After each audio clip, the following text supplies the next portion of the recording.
Indian women's cricket team. प्रत्येक ओपोनंटशी तगडा लढा देणाऱ्या आपल्या पॉवर गर्ल्सची टीम. पण आजच्या ओडीआय मॅच मध्ये आपली टीम एका वेगळ्या आणि महिलांसाठी महत्त्वाच्या लढ्याबद्दल एक मेसेज देणार आहे. हा लढा आहे ब्रेस्ट कॅन्सर विरुद्धचा. पण नक्की आपल्या प्लेयर्स हा मेसेज कसा देणार? असा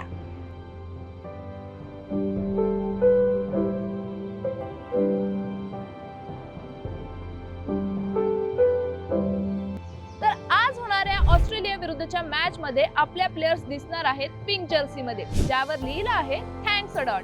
ब्रेस्ट कॅन्सर अवेअरनेस साठी उचललेलं हे एक महत्त्वाचं पाऊल आहे, कारण आपल्या जबरदस्त खेळाडूंचं फॅन फॉलोविंग जगभरात आहे. भारतातल्या अगदी खेडापाड्यातल्या मुलींपर्यंत ही गोष्ट पोहोचावी आणि हा लढा नारी शक्तीने सक्सेसफुली देत राहावा, हा या मागचा उद्देश. 1-1 अशा स्कोर नंतर आजची ही शेवटची मॅच इंटरेस्टिंग तर असणारच आहे. बाकी कॉन्फिडंट राहून मैदानाबाहेरच्या आणि मैदानावरच्या संकटांना बिनधास्त फेस करणाऱ्या मुली पिंक कलर मध्ये अजूनच सुंदर दिसतात, हो की नाही?